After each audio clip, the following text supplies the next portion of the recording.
अगर इस रात की किरणें गर्भवती माता के नाभि पर पड़े तो उसके पेट में पल रहा बच्चा स्वस्थ होता है, उसमें हाथियों जैसा बल आता है और वह बुद्धिमान होता है। जानते हैं कौन सी रात है वो? आज की रात 16 अक्टूबर, शरद पूर्णिमा की रात।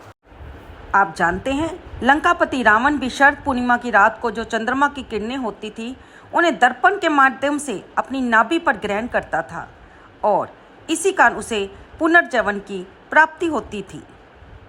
तो दोस्तों, स्वागत है आपका अपने ही YouTube चैनल पर कलयुग के चमत्कार संतों की वाणी में, जिसमें हम जानेंगे खीर कब रखें, क्यों होती है खीर में अमृत वर्षा यानी कि अमृत शक्ति, जिससे हम स्वस्थ होते हैं। इस शरद पूर्णिमा पर यह वीडियो आपका भाग्य बदल देगी। आपके भाग्य पर चमकते सितारे की तरह 4 चांद लग जाएंगे। दौलत चुंबक की तरह नहीं, बरसात की तरह आपके घर पर बरसेगी। दोस्तों, शरद पूर्णिमा की रात क्यों बनाई जाती है खीर? जाने इस खीर को खाने के लाभ और शरद पूर्णिमा की संपूर्ण जानकारी। इसे बिल्कुल भी मिस मत कीजिएगा और ना ही स्किप कीजिएगा। इस वीडियो को देखने के बाद आपको किसी और वीडियो को देखने सुनने की जरूरत ही नहीं रह जाएगी, क्योंकि इसमें संपूर्ण जानकारी है। शरद पूर्णिमा पर खीर बनाने की परंपरा काफ़ी समय से चली आ रही है। रात को चंद्रमा की रोशनी में दूध से बनी खीर रखी जाती है, फिर उससे माँ लक्ष्मी को भोग लगाकर शुभ प्रसाद के रूप में सभी लोगों में बांटा जाता है। ये खीर जिससे खाने से क्या लाभ होगा, आइए जानते हैं। आश्विन मास की पूर्णिमा को शरद पूर्णिमा कहते हैं। इस साल ये 16 अक्टूबर को यानी कि बुधवार के दिन यानी कि आज ही पड़ रही है। शरद पूर्णिमा की रात को चांद की रोशनी की रात भी कहा जाता है। इस दिन खीर बनाकर रखने की परंपरा काफ़ी लंबे समय से चलती आ रही है, क्योंकि शरद पूर्णिमा की रात को चंद्रमा की किरणों से अमृत वर्षा होती है। इसलिए खीर बनाकर कुछ घंटों के लिए चंद्रमा की शीतलता में हमें रखनी चाहिए, फिर उसका सेवन करना चाहिए। शरद पूर्णिमा की रात ही भगवान श्री कृष्ण महाराज जी ने किया था, बंसी बजाकर गोपियों को अपने पास बुलाकर ईश्वरी अमृत पान करवाया था। शरद पूर्णिमा की रात का हमारे हिंदू धर्म में विशेष महत्व होता है। इस रात को चंद्रमा अपनी 16 कलाओं के साथ पृथ्वी के सबसे नज़दीक होते हैं।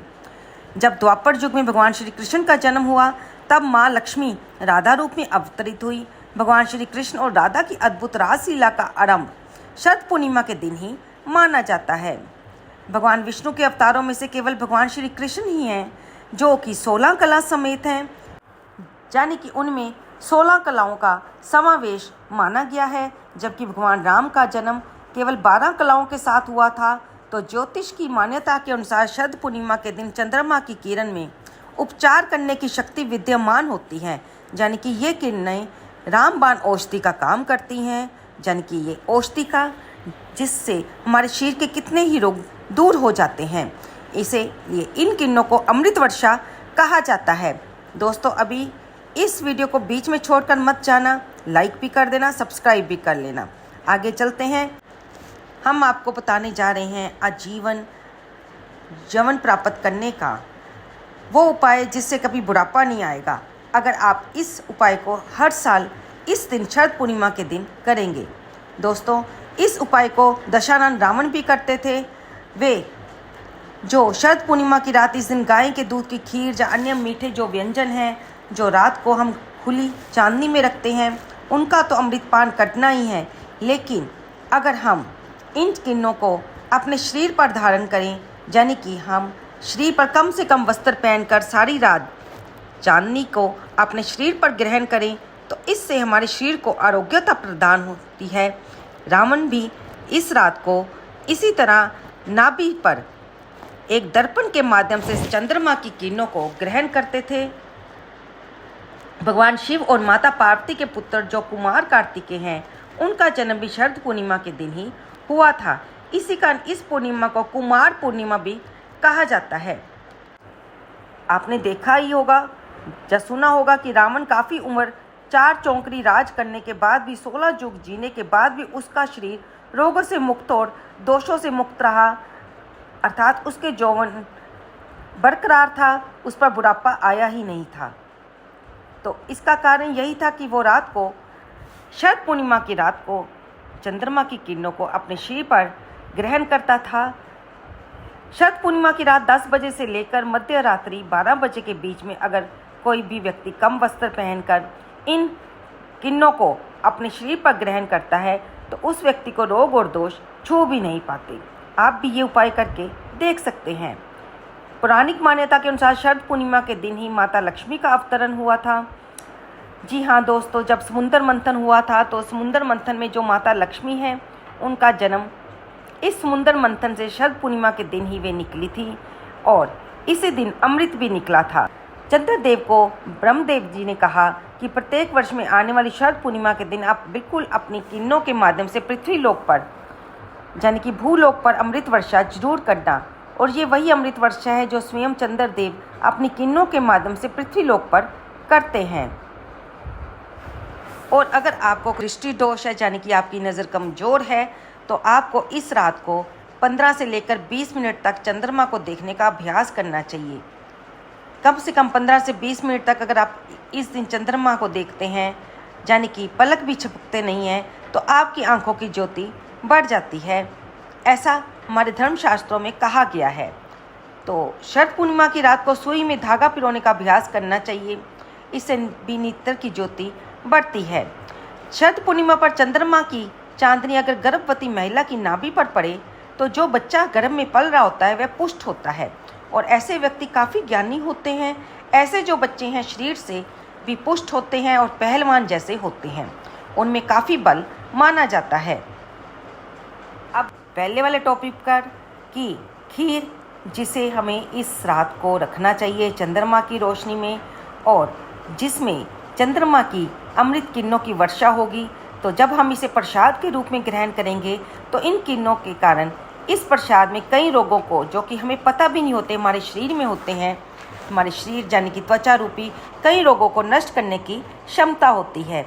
जहाँ पर इन किरणों को ग्रहण करने से बाहरी शरीर को भी लाभ मिलता है, वहीं शरीर के आंतरिक अंगों को भी ये लाभ पहुँचाती हैं। इसलिए खीर को रखना बिल्कुल ना भूलें।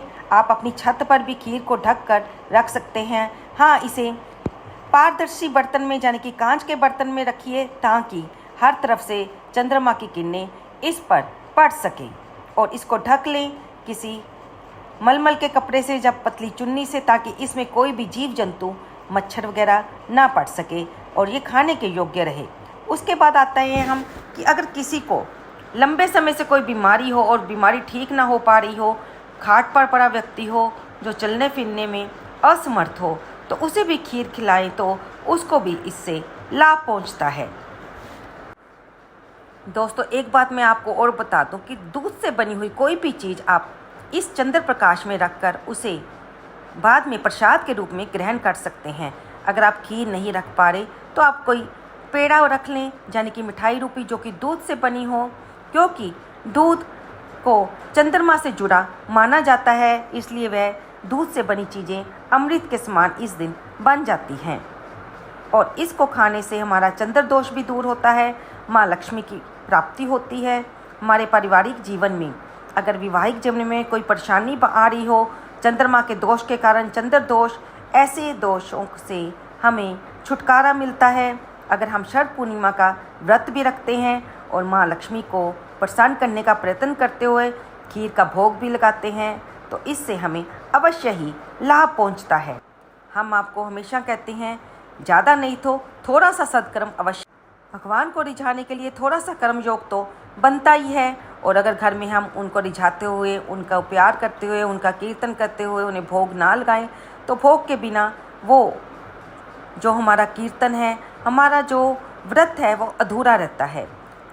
इसके बाद अगर हम एक और बात बता दें जो धर्मशास्त्रों में आती हैं, जब मैंने अपने बड़ों के मुख से सुना है कि अगर हम कोई तवीज़ पहनना चाहते हैं, कोई रत्न पहनना चाहते हैं, कोई जड़ी बूटी का सेवन करना चाहते हैं, तो अगर उसे भी हम आज के दिन चंद्रमा की इन किरणों में रख दें तो वे जागृत हो जाती हैं और उसके बाद अगर हम उन्हें धारण करें तो हमें उनका ज़्यादा लाभ पहुंचता है। आप किसी भी मंत्र का इस शरद पूर्णिमा की रात को बैठकर चंद्र रोशनी में जप कर सकते हैं।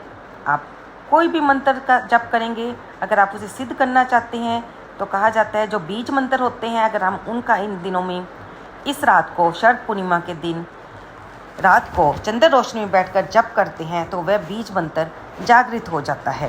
कहते हैं कि शरद पूर्णिमा के दिन माँ लक्ष्मी उल्लू पर सवार होकर पृथ्वी लोक पर प्रत्येक मनुष्य के द्वार पर जाती है, इसलिए इस दिन अपने घर के दरवाजे को बंद ना करें। हो सके तो रात्रि के 9 बजे से लेकर 3 बजे के बीच अपने द्वार को जरूर खुला छोड़ें, क्योंकि खुले द्वार पर माँ लक्ष्मी बिना पूछे प्रवेश कर लेती है। तो दोस्तों, ये थी हमारी आज की जानकारी और इसे कि हम आज ही अपलोड कर रहे हैं। कमेंट बॉक्स में कृपया ये लिखकर अवश्य बताइएगा कि क्या आप खीर बना रहे हैं या नहीं।